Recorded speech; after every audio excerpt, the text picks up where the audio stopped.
People of the internet. As always, folks, the likes, the comments, the subscribes are all greatly appreciated. Thank you so much for the support on this channel. Without further ado, let's go ahead and dive into today's topics. I have another video pulled up here. I kind of saw it on the fly. I didn't really intend on watching this. Let's get a little bit of the context. Of course, it comes from Brett Cooper. Shout out to Brett Cooper. I'm a fan of her work on these YouTube streets. She has a video in which she entitles it going no contact after your breakup, a cure or cancer. Of course, she's talking about relationships. How about we watch the video to get a little bit more context? But again, it's titled going no contact, meaning of course not speaking to, not reaching out to, not following up after you're broken up with your partner. Let's get some context to this video. Shout out to Brett Cooper. So there's been a big debate happening on relationship TikTok right now, but I actually think that this is just a debate that everyone faces internally if they've ever been in a relationship and then had a, subsequent breakup and heartbreak. What do you do after the breakup? Like, how do you handle it with the other person involved? Do you speak? Do you ever see each other? Or do you go no contact? Now, to me, the answer seems pretty clear. You just cut dry, move on with your life. But other people aren't so sure. So the TikTok For You page started feeding me this debate with this first video from a Canadian content creator who often talks about dating. And he shared what goes on through a man's head during a breakup and during this no contact period. Ladies, this is how men feel during no contact. I've spoke with my friends many times about their no contact experiences, and all of the conversations seem to fall into two buckets. The first bucket being, oh, I realized that I didn't like this person that much. I was just infatuated with them, because you go no contact and you kind of forget that they exist, and that's a very clear sign that you were really not that into this person, you were just infatuated with them.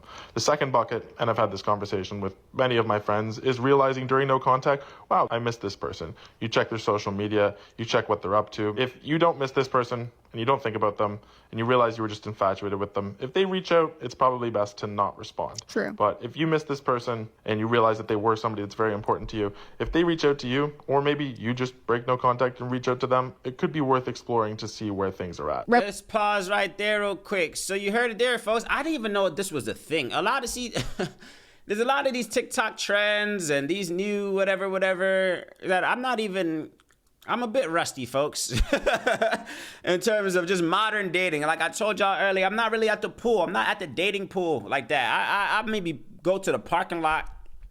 I might stick my toe in every now and again and see what's popping out here every now and again. But I'm not actively out here, So a lot of this stuff, I just don't know. This is a thing, no contact after breaking up. Let's speak on it. Off the top of my head, of course, I'm going to say it depends, right? It depends.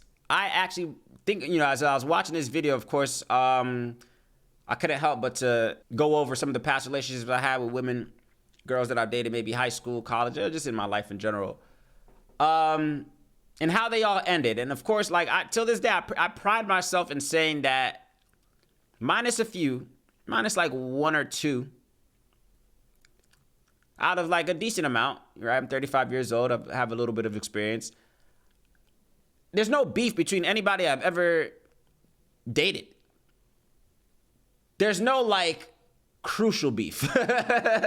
There's no war, it's not like it's on site. If I see this person, oh, nah, it's not toxic. For majority of the people that I've dated in my past, it wouldn't be strange if I was to run them into the street right now. It would be love, a friendly hello, how you doing, and keep it pushing.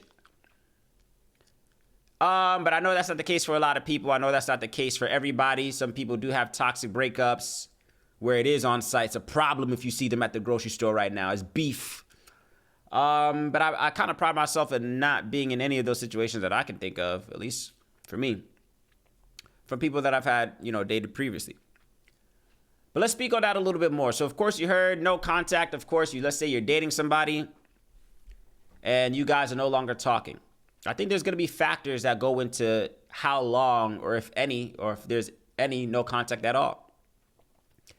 Factors like, what was the cause of the breakup? Right? Why did you guys break up in the first place? Did you cheat? Did you, whatever? Did you, whatever. I think the severity of the breakup is going to determine if there's no contact after said breakup. Most likely, fellas, if you cheated, Or vice versa. If she cheated, no contact. Once it's done, it's done. I never want to speak to you again. I'm blocking your number, blah, blah, blah, blah. That's usually done. I don't think there's any contact after that. Now, of course, you saw the gentleman explaining like how he usually feels, how men usually feel during no contact. Like, you're either going to really feel it, like, damn, man, I fumbled, I messed up, I really liked her. Or you probably realize, like, damn, this is a breeze. Like, I don't miss her at all. Maybe I was just infatuated with her and not really cared about her like that. And vice versa. Ladies, of course, maybe you break up with a dude, you realize, like, damn, I actually do miss him. He was fun to be around. I liked him, whatever. And maybe the no contact phase is hurting you. Or maybe you just don't care. No contact, 2 days, 3 days, 4 days, a week, 5 days now, a week, 7 days, however long, you realize, hey, maybe I didn't really like him. Maybe I was just infatuated with him. Maybe I was just bored. So it's interesting. Interesting take, of course. I think, again, the main thing, of course, I think Brett was going to give her take as well, too. But honestly, folks, going no contact after a breakup, it depends on the severity of the breakup. It also depends on the rapport of the two of you. Is this somebody that you were dating 2-3 years where, you know, both parties know each other's family members? You go to the cookouts, you go to the birthdays, you go to the celebrations, siblings and nieces, their nephews. There's, you know, part of your family now as well, too. Maybe it's going to be a little bit harder to go no contact if you guys have a solid rapport, especially with external family members. Or is this somebody that you've only been dating 2-3 months? You probably might not feel it as much, of course, because there's not that much of an emotional attachment to this person. Maybe you guys only went on a few dates, hung out maybe 1 or 2 times, and now that you guys have called it off, maybe no contact is not a problem for you at all. So this new concept, of course, I don't even think it's a new concept. I don't want to call it a new concept. I just want to, you know, if they're putting a title to this phase, that takes place usually after a breakup, calling it no contact, I think it's going to look different for a lot of different people.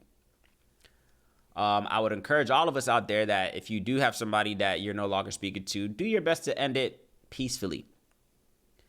It's always tragic where it ends in a way is, I never want to see you again, and there's fighting, and there's crying, and there's screaming, and save yourself the time and the energy.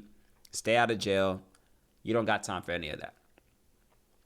But on a lighter note, of course, in most situations, I would always encourage people to go their separate ways peacefully, right? Especially if you had some type of respect for that person.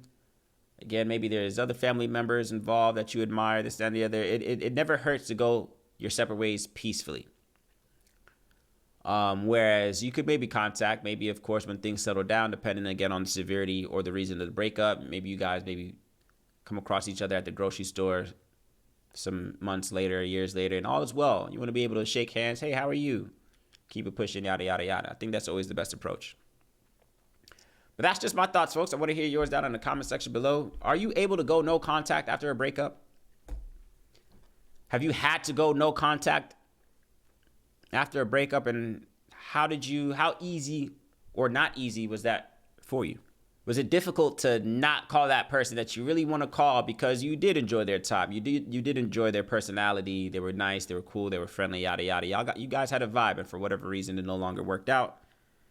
And you both agreed to go your separate ways. Was it hard for you to not contact that person? Or do you guys find yourself in a situation where you have been able to keep some level of communication between the two of you, even though you guys have maybe, mutually agreed that you want to go your separate ways?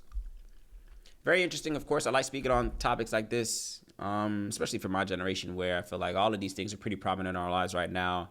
Relationships and marriage and kids and jobs and careers and things of that nature. Just thought it was an interesting topic. Of course, those are my thoughts. I want to hear yours down in the comment section below. As always, the likes, the comments, the subscribes are all greatly appreciated. Let's get into the next one.